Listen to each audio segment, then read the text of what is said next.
As Carol lights the chalice, please join me in reading the words printed in your order of worship.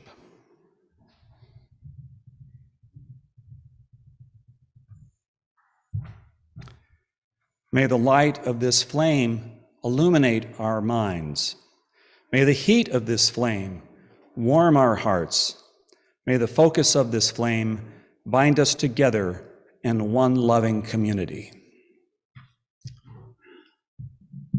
I am probably first and foremost a chorister. I'm wearing this is what our choir wears when we can have a choir, which we can't just now. I still believe this book is full of wisdom that has been curated through time. It's not a Bible by any means, or even necessarily a prayer book, but it has a lot of good stuff. So even though we can't sing out loud, I think we'll ask Julia to play a little intro and a couple of verses while we read the lyrics to hymn 323, Break Not the Circle. And you can hum along if you wish. That doesn't spread aerosols.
And now let's read together our congregational covenant. In this house, we covenant with one another to listen respectfully with an open mind and value our diversity as a source of our communal strength, to learn together and grow together, generously sharing our time, talents, and treasures, to celebrate the joys of discovery, embracing the fullest measure of our humanity from the wonder of youth to the wisdom of age, to openly share our laughter and our tears, showing reverence for the divine in all that is. Every week in our church, we take up an offering which gives us an opportunity to exercise the generosity of spirit that supports All Souls and its many ministries. And we see this act of giving as growing more generous in our hearts and our actions as essential to our spiritual well-being. So we will now receive this morning's offering.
For reading, I'm going to use the lyrics to the hymn she was just playing for the offertory.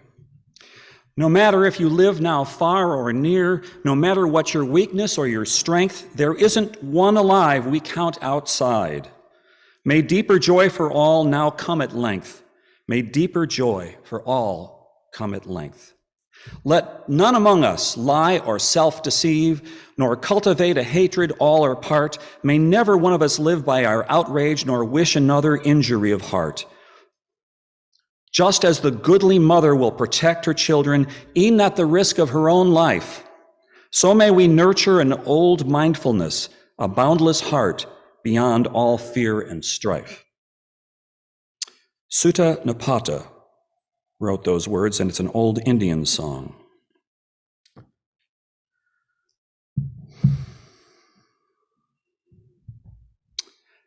Individually and together, we're building a world filled with peace and justice, love and joy. Each one of you, by your commitment of time, talent, and treasure, helps make that grand vision real.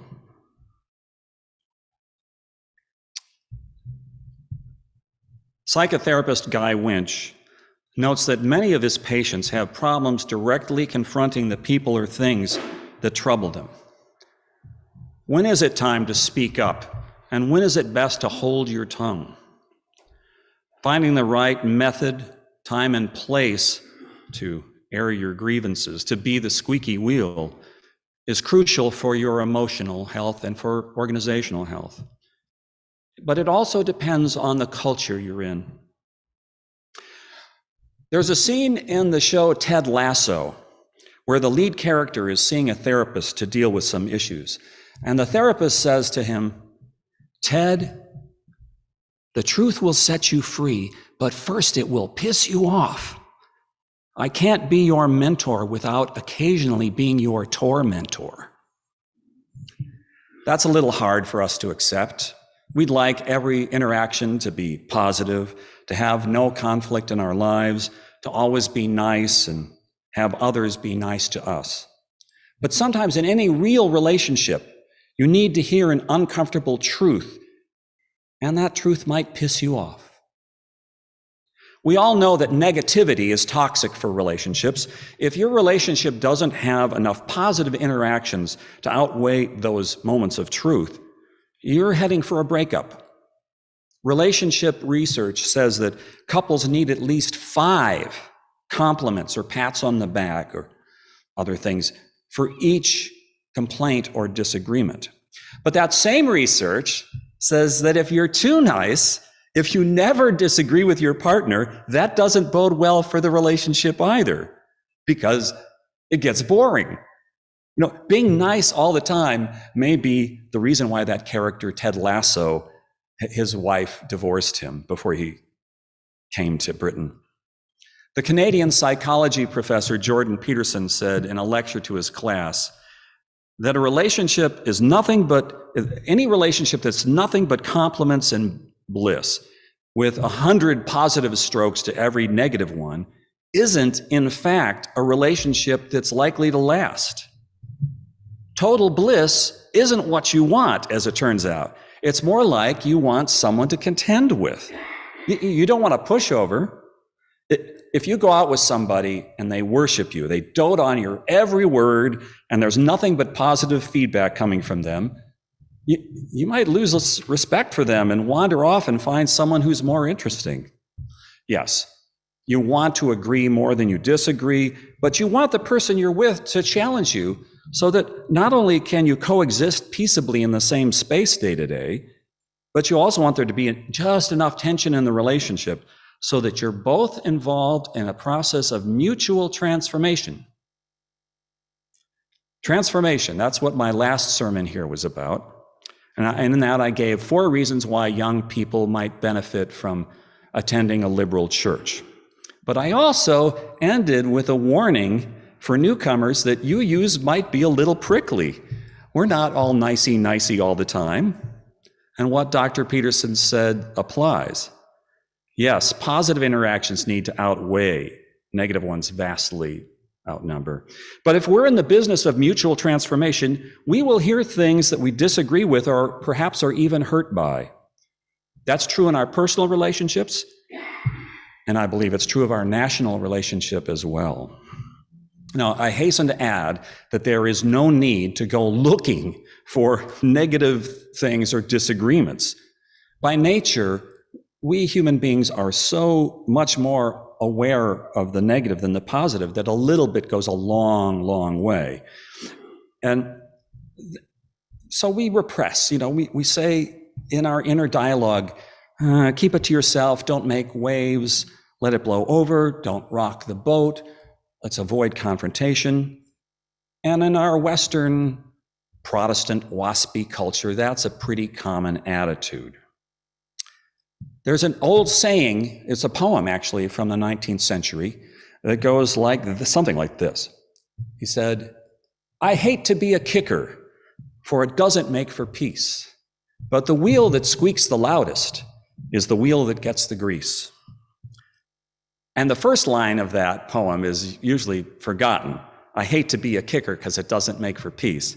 And in the 19th century, when that was written, a kicker referred to somebody who complains too much. But still, squeaky wheels do get the most attention, whether they deserve it or not. And I heard that line in that TED Talk by psychotherapist Guy Winch, and he wrote a whole book about it, about healthy complaining in relationships. He noticed when patients came to him for therapy that many of them have trouble confronting the things or people that trouble them. When they would complain in a session about that, something somebody did to them, a guy would ask them, "So did you talk to the person about this?" And their answer was usually no. 95% of the people who have a problem with a product or service, in the world, they won't complain directly to the company.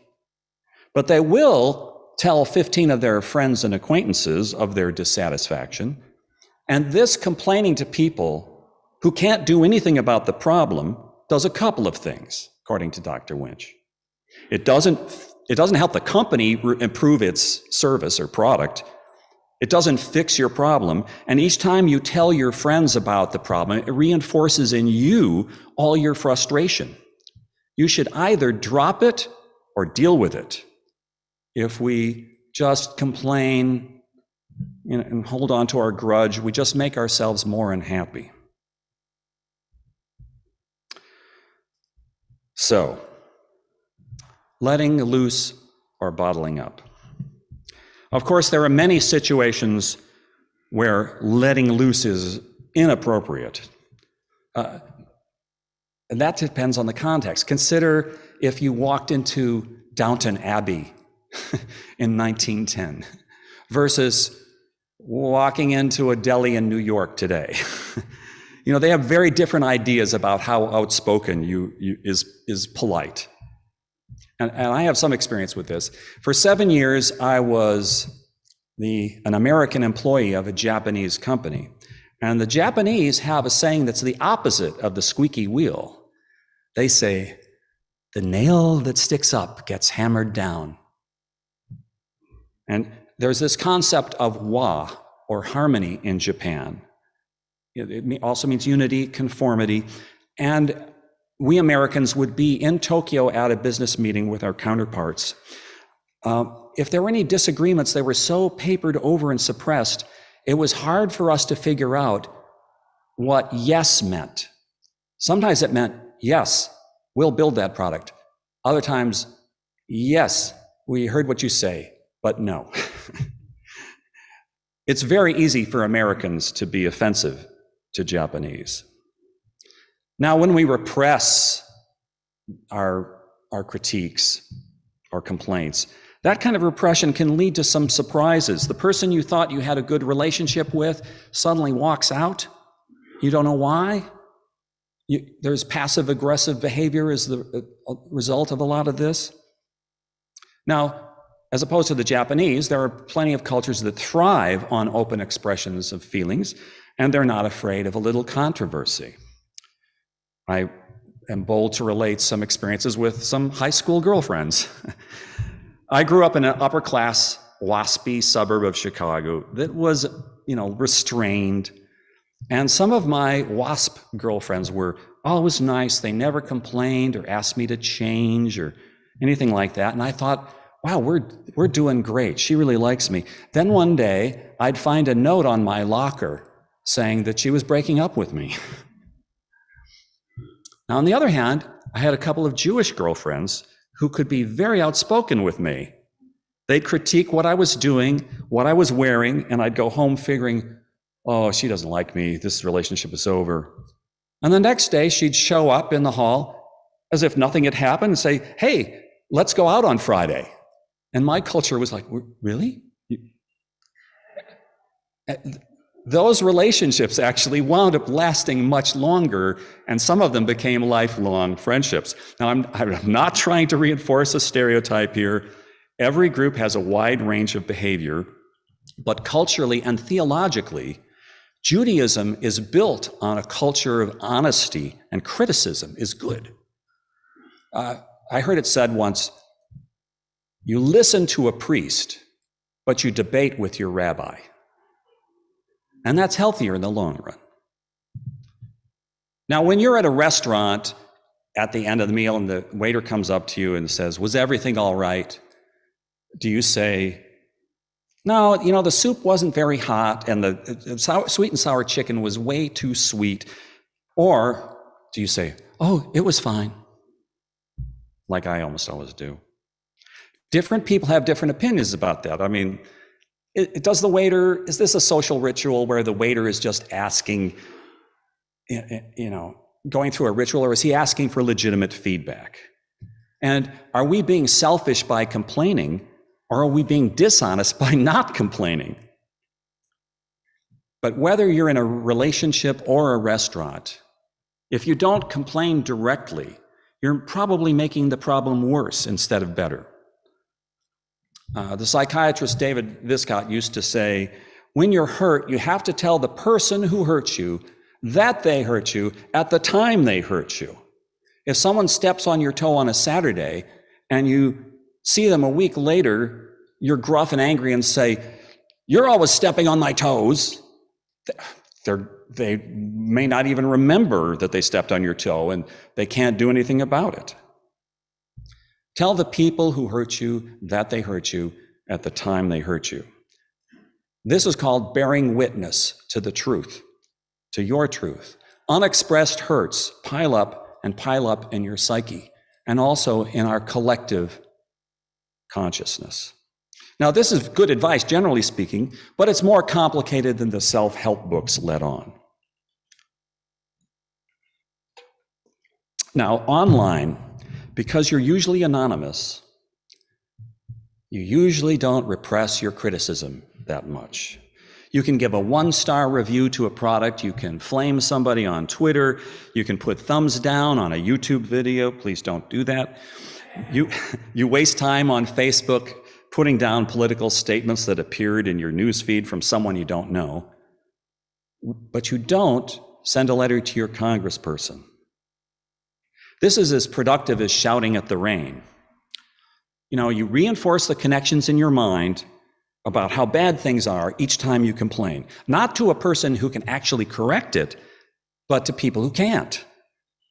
At the worst, this becomes backstabbing, backbiting. In our politics, it's led to dysfunction and disunity. So how can you respond appropriately instead of bottling up your feelings to the point where they burst out beyond your control? That never feels good after the moment has passed. How do you let yourself disagree occasionally, honestly, while still trying to be as positive as possible so the balance of positive to negative doesn't go into the red? Neither letting loose nor bottling up is a good idea. Letting loose means that you've repressed so many different grudges, that you're so flooded with anger that when you let loose, they can't really hear you. Bottling up leads to serious depression in some cases and is correlated with heart attacks and other illnesses. And that's besides the damage it does to your relationships. There's a marriage researcher, his name is John Gottman. He describes 4 toxic habits he calls the 4 horsemen of the marital apocalypse that doom marriages. And I think they apply to our national dialogue as well. The first horseman of the apocalypse is not understanding the difference between complaints and criticism. Dr. Winch says, complaints focus on specific behaviors in specific situations. Criticisms are generalized accusations about the other person's character. They ascribe blame that goes beyond the specific incident and assume negative motivations that go beyond it as well. For example, a complaint would be, "It really bugs me when you leave your wet towels on the floor." You can do something about that. Put your towels in the hamper. A toxic criticism is, "You're always such a slob. You never do anything around the house." Now, that means you've just slapped a label on me. You've made your judgment. There's nothing I can do because that's my nature. At the societal level, this is the difference between complaining to the police chief about a cop who pulls over people of color without reason, or spray painting on a storefront, "All cops are racists." Dr. Winch says, words such as always and never can magically turn any valid complaint into a provocative and ineffective criticism. Now, the second horseman of the relationship apocalypse is defensiveness. When you feel your character is being attacked, not your actions, your natural response is to argue and say, "That ain't so." The actual behavior that caused the criticism becomes irrelevant. This leads to unproductive arguments that go off on tangents about old business, old problems that make a relationship an unhappy place. At the worst, you start deliberately trying to hurt each other. In a marriage, it becomes a battle of you always versus you never. A toxic absolutism that doesn't allow for any middle ground, no basis for agreement, no possible resolution. I see that sometimes in letters to the editor of the Greenfield Recorder.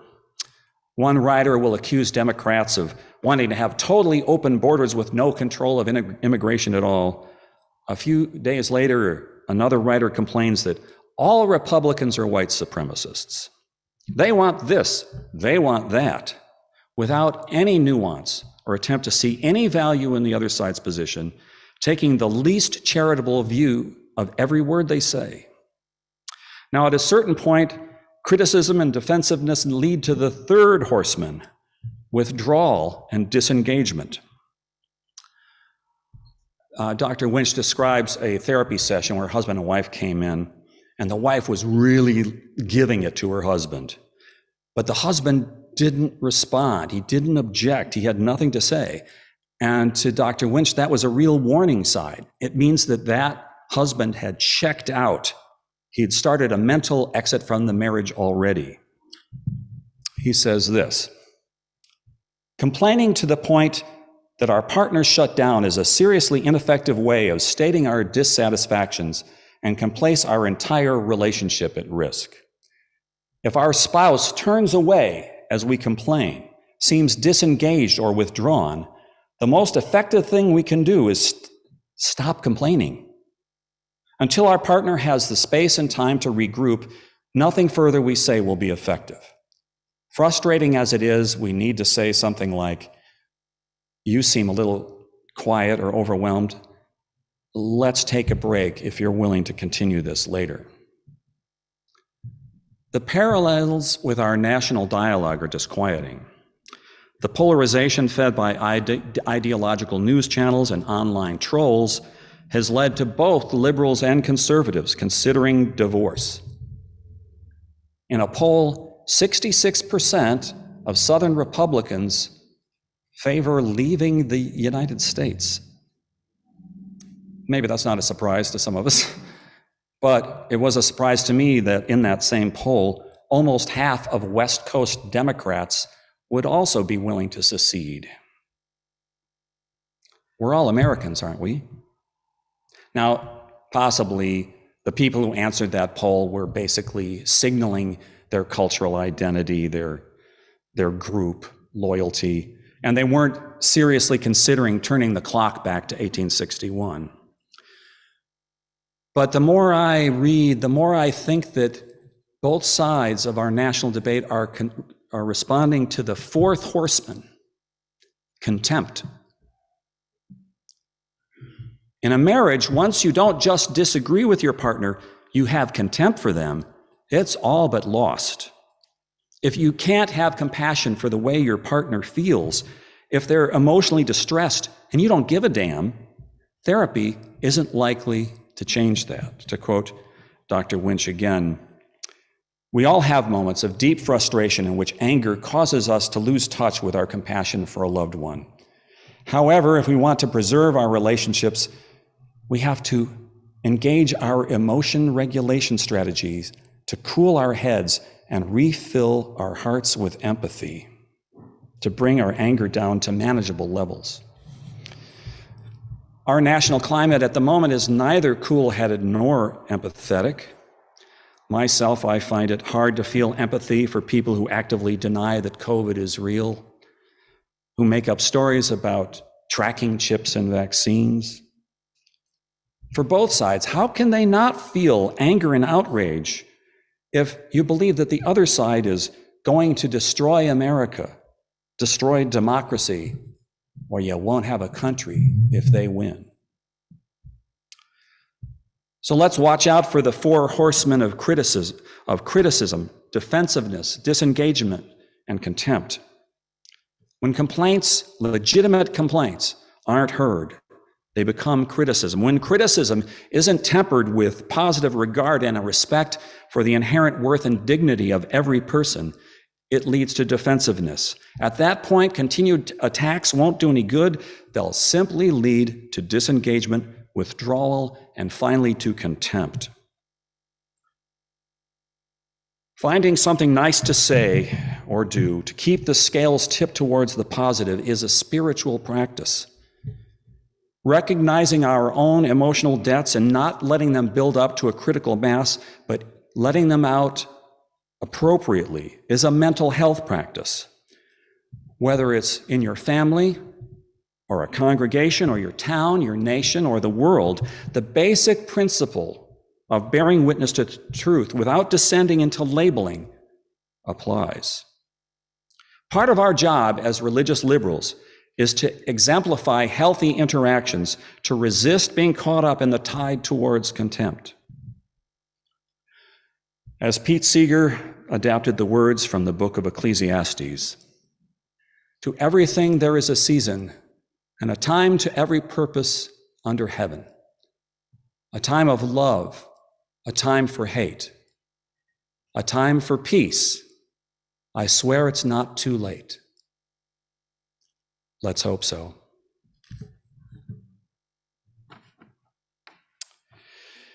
Well, if you need to stretch your legs, you can rise up during this next hymn and hum along with hymn number 6, Just as Long as I Have Breath.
Now is the time in our service for sharing joys and sorrows.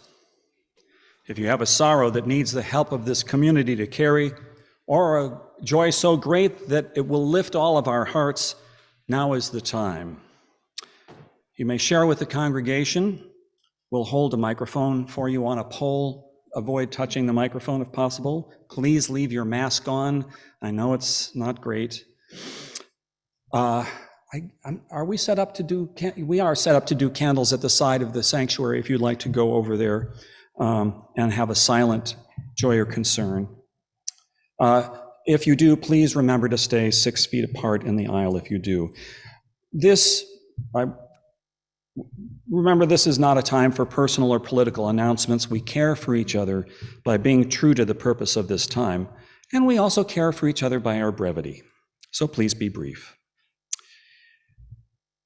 A very great joy that we feel today is to have visitors to All Souls. And during this time of joys and sorrows, if you're new here, we invite you to introduce yourself. This is not a requirement. We'd just love the opportunity to welcome you.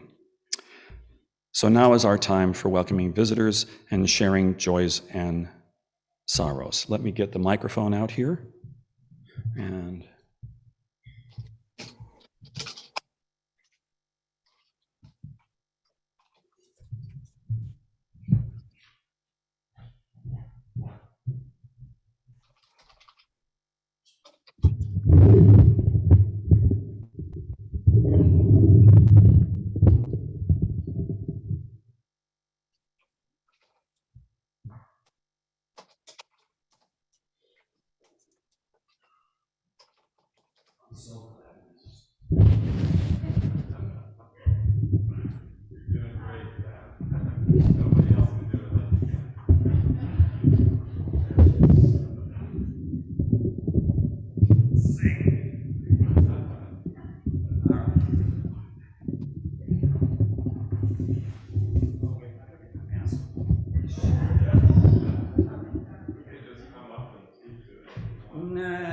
we'll try this way first. We made this mistake last week, we're not doing it. Okay. Thank you, Dan. Thank you for stepping in. I also want to, my name is Kate Mason. I also want to really appreciate Julia's music today. It's just so nice and soothing, lovely music. Thank you. And I also want to thank Kay for stepping up and greeting this morning. Kay's a new gal in town looking for a house to buy. And of course, David greeted too. But I also want to thank Barbara, who is making name tags for people. So this is our community. Thank you.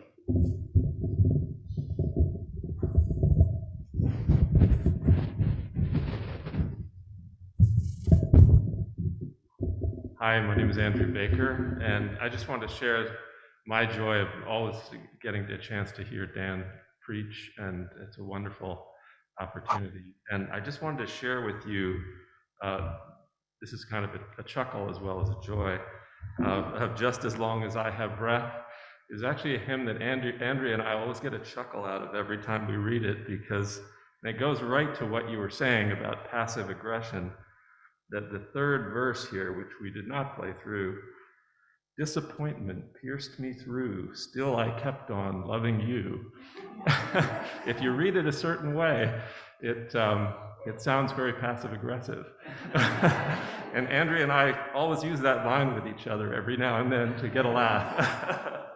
I very rarely choose the hymn for my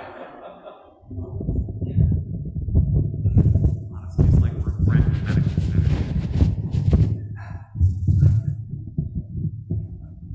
So hi, I'm Ellen Blanchette, and I have a joy that has been a long time coming, which is that my son is actually going to show up in Franklin County and visit me in a couple of weeks. And he has been in Colorado for about 6 years, I think, and I've not seen him since 2018 when we went to a wedding in Dallas, which is still not me actually visiting him or him visiting me. So this is kind of exciting for me, and I'm very much looking forward to seeing him again. He's coming on his birthday, which is November 4th, and he will be 51 years old. So it's been a while since we've been together.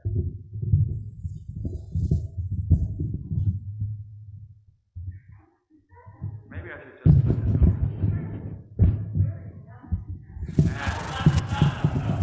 A microphone coming. Are there any other? Nancy Forrest, now I recognize you. Behind the mask. Hi, I'm Nancy Forrest, and I just wanted to say that I appreciate everyone wearing masks and staying safe in the sanctuary.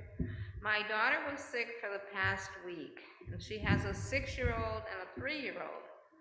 And I live in constant horror that they will get the disease, COVID, and fortunately she tested negative and all is well. But there were some very anxious days this week where I was very concerned that these little babies would get very, very sick. So I want to thank all of you for being safe, and I want to remind you to remain safe for the children, if for nothing else. And thank you.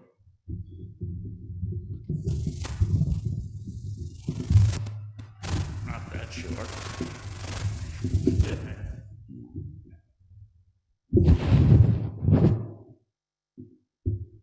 My name's Russ, and I guess this is a joy and concern.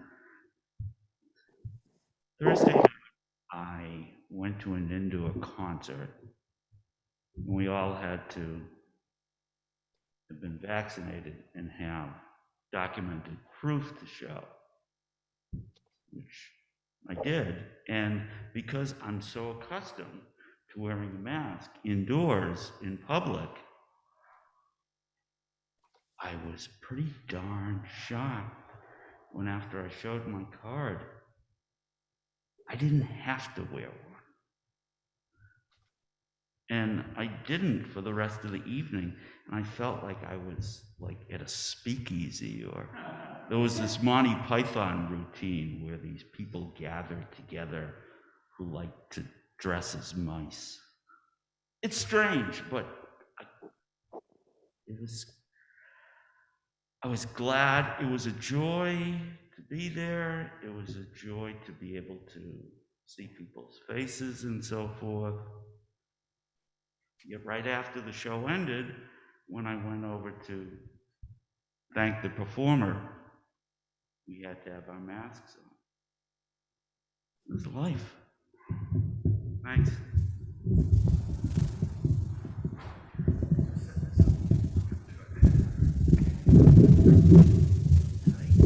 I did kind of like the way you were holding the fire extinguisher. Yeah, that's right.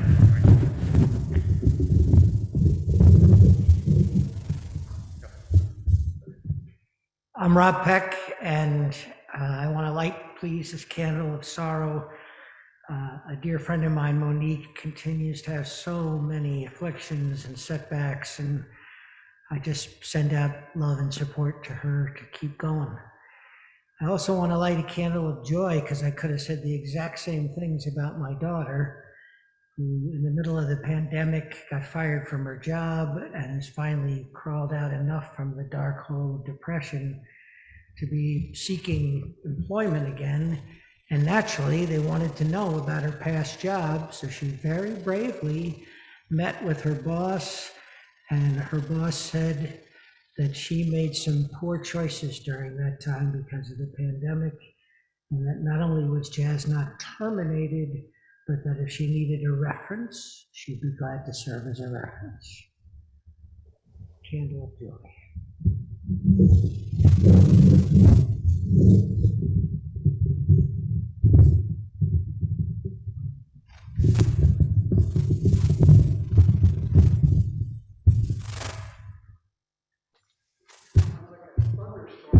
Sorry about that.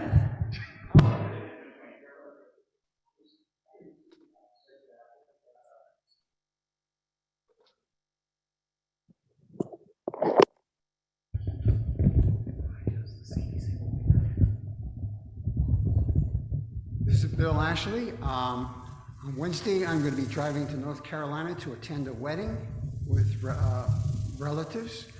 The bride has not been vaccinated. The bride's father has not been vaccinated. I usually stay with the bride's father and his wife, but this time I'm checking into a hotel for a couple of days for the wedding and coming back and not having much contact with these folks. And I'm going to blame it on the variant. It'd be interesting to see what the repercussions are afterwards.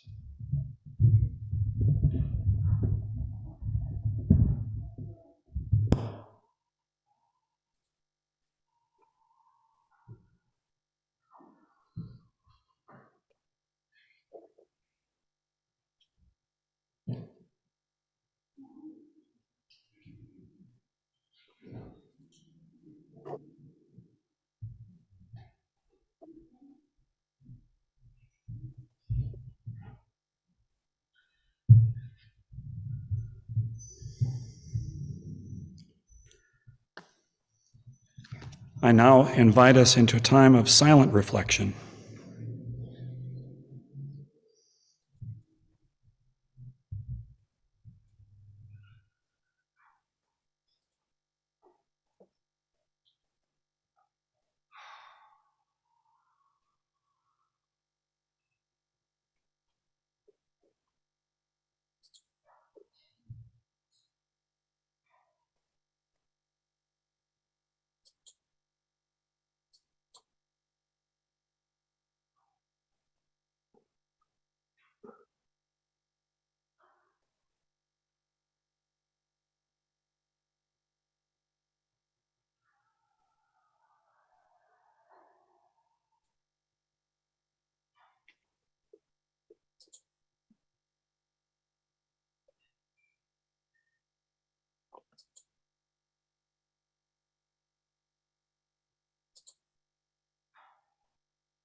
Spirit of community in which we share and find strength and common purpose. We turn our minds and hearts toward one another, seeking to hold in our hearts all our joys and sorrows, both spoken and unspoken. Let us open our minds and hearts to the place of quiet, to the silent prayer for the healing of pain and the soft, gentle coming of love. Amen.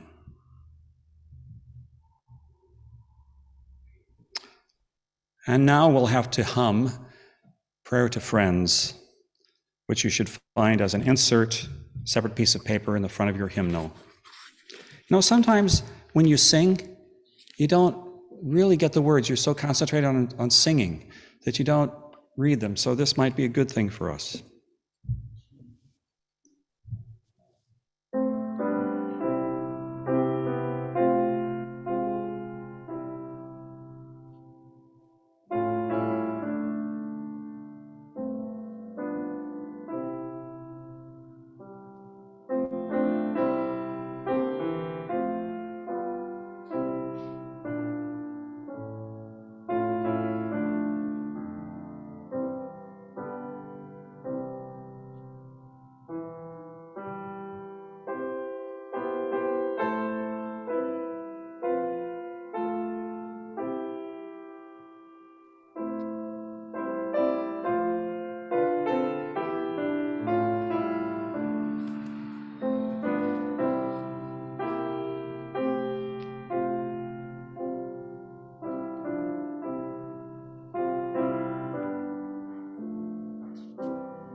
May the love which overcomes all differences, which heals all wounds, which puts to flight all fears, which reconciles all who are separated, be in us and among us now and always.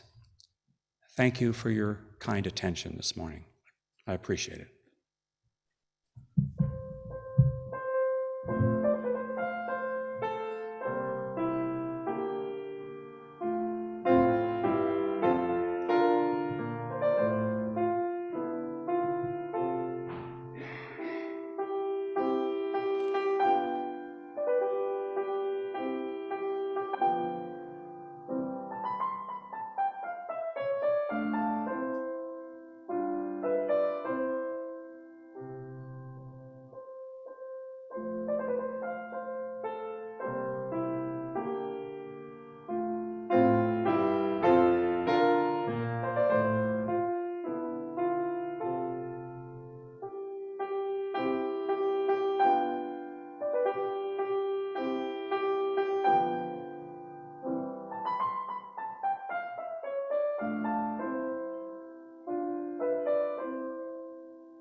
Morning, everyone.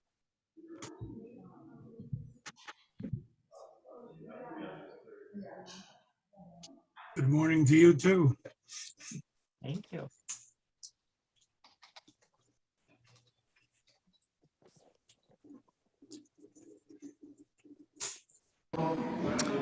Hey, everybody. I'm Dan.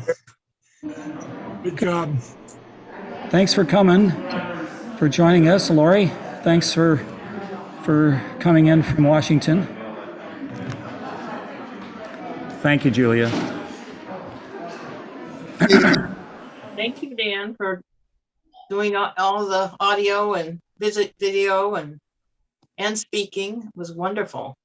A lot. Really a lot. Thank you. I still have to trace down that bug where after I've signed in and my audio is working, that it then puts the headphones on without putting up a little warning block saying, you're speaking, but they can't hear you. I mean, it always used to do that for the last year. And now maybe it's because there is a different camera. It's not the FaceTime camera. So that could be it. Maybe. But it worked. You got my message, so that was good. I was more aware of it being a possible problem this time. At the very last minute, I did this camera above the organ loft. Yeah. And which is fun. You can even do some other things with it, but it's nice to have the whole context, I think, sometimes at least available. I enjoyed that camera very much, Dan. Yeah. Yeah, it brings the experience home to you, and all that. Well, listen, we've got that social justice thing coming up. Well, actually, I can spend 5 minutes. I can spend 5 minutes, just getting feedback and hearing what's going on with you all. Dan, I really appreciated the second half. I had to be late because I was running another meeting before this, but I'm going to go back and hear the rest, the beginning. I can share with everyone here that with constant vigilance and practice, it has been possible for Tom and me to avoid more often the four horsemen. Or a realistic assessment is to avoid more often, because it's so human to go to some of those places. But we have found an approach to doing it that has really helped us. That's good news. Yeah, this book, actually, I haven't read the whole thing. I felt like I got a pretty good introduction to it through his TED Talk, but he's written another book called Emotional First Aid, which I'm interested in checking out. But it's interesting. He goes back and forth between marital counseling, which he's really, clearly, he's a very good marriage counselor. He spent 5 extra years getting his doctorate in that. Wow. His last name is Worth? Huh? Last name is Worth? Winch, Guy Winch, and it's called The Squeaky Wheel, how to keep your relationships, blah, blah, blah, But if you look up Guy Winch on Amazon Books or anyplace else, you'll probably find it. Or check out he's got 3 TED Talks up, all of which are worthwhile. So great. I'm on. There's no one I know to whom this is not relevant stuff. Yeah. Well, I think the thing, I don't like book report sermons, which is one of the reasons I didn't read the whole book.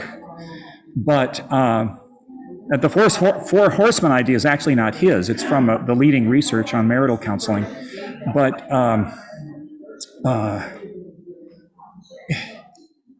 to me, as I was reading that, I was going, this is our country. Yeah. Our country, the left and right have contempt for each other. Even the left, in our supposed awareness, is doing a lot of labeling and name calling and things and when you dig beneath the surface of all the other factors, why did everybody react so strongly when Hillary Clinton talked about the basket of deplorables? Because they feel like we already deplore them. And David Brooks wrote a great column in the New York Times this week saying, pass this bill so people don't feel, in the center of the country, don't feel like the West and East Coast elites don't care about them. So that's a deal. Yeah. Hank, how are you doing? I'm doing fine, and I think your sermon was very relevant. And I think our biggest problem is that we do character assassination, and we attack the person and not their actions. And I think it's people's actions, because you can't change people, but you sure can change your actions.